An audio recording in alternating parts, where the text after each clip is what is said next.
Like any kitchen on a Sunday afternoon, this one is buzzing with activity.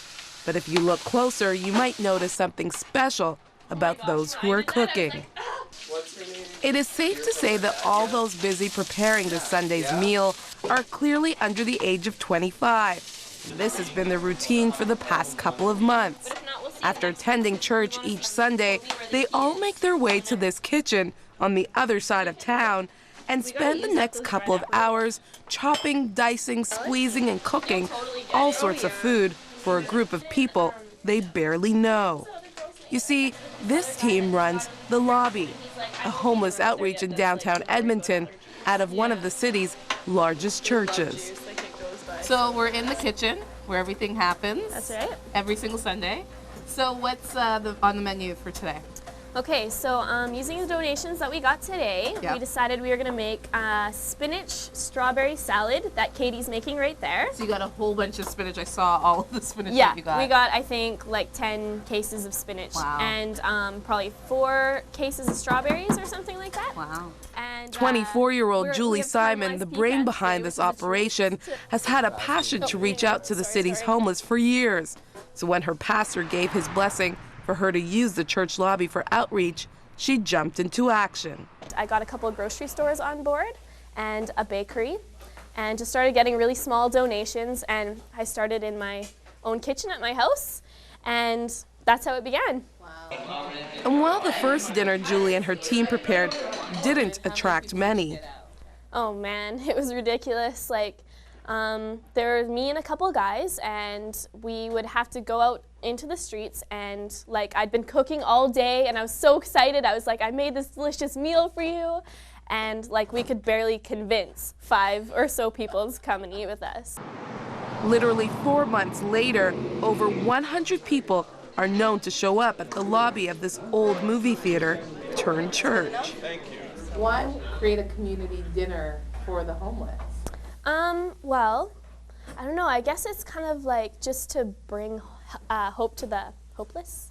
And it's right in the middle of Edmonton, and I mean, you walk out of church and there's people on the streets everywhere. And also, my intention for beginning this was in hopes of having youth come out and serve in the community, to kind of like look past themselves, and because I know for me, that's made such an impact on my life, and getting to know Jesus Christ through people serving homeless in other areas of the city. And I was like, wow, and I really believe that he can do the same thing through this ministry, and he has been, so it's been awesome.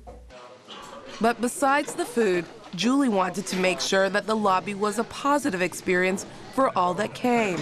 So the setting is intimate compared to other outreaches, and you won't find paper plates or plastic forks here. This is a sit-down Sunday dinner like any family would have. And Julie says that was intentional. My intention is that each person, and this is the vision that God gave me as well, that each person that comes in really feels loved and encouraged. And so we really try and make an effort to talk to each person, get to know their name. And a lot of the time the people that come in, they just want to talk. Like, you know, they're on the streets begging people for money, and people either just walk past them or like here and, you know, now leave me alone or whatever. So yeah, just basically sitting down with them, chatting with them, listening to them, praying for them. And sharing the scriptures with them as well. After each Sunday meal, everyone is invited to stay behind and take part in a Bible study, another thing that many who live on the streets miss out on. And it's that interaction and spiritual connection that draws volunteers like Katie Hawca here every week.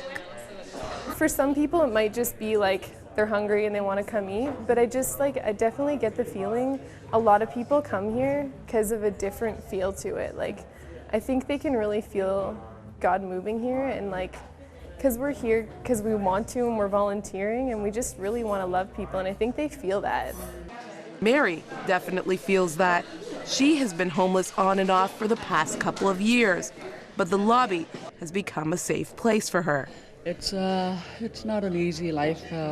When I was on the streets, I was homeless, and we used to sleep at the airport all year and in the field, baseball field. there'd be about 10, 12 of us going up there to sleep, and even though it was minus 60, we still had our home in the baseball field. And there was times I wasn't sure we would survive, but we survived. And I'm thankful that I've met these people. Lyle, an ex-drug user and alcoholic who when we met had just celebrated his 90th day, clean and sober, attends the city center church where the lobby is held. He says having an outreach that is welcoming is what makes this place so special and effective. Because it's a welcoming place to be, they're not judged. You know, other places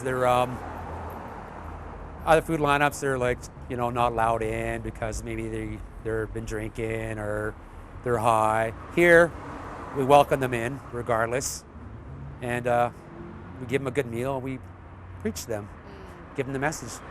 But as I looked around at this operation fully run by young people, the question I had was, how do these young people find the time every Sunday to make this commitment? 17-year-old Levi, probably one of the youngest volunteers, knows it is a sacrifice, but he says it is one that he and the rest of the team are willing to make. People don't find they have the time to do things like this, but I find when you step out and do it, you know, you have to make time. You have to make your own time. And with things like this, it's like when you make time for people, God blesses you with more time. And that was Julie's dream when this all started. Mobilize young people like herself to stretch out of their comfort zone. And while she didn't know how it would happen, she says she's watched as God has put the pieces together. When God gives you something, you don't have to be qualified. Like, I don't know what I'm doing. When I first started, I didn't even know how to cook. And he's just like taken it and given me every tool in my hand along the way. And now he's brought along the volunteers and the food donations and everything. So yeah, I just feel really blessed. Blessed so that she can in turn bless others, proving to her community that age has nothing to do with one's ability to show compassion. In Edmonton, Alberta, Magdalene John, 100 Huntley Street.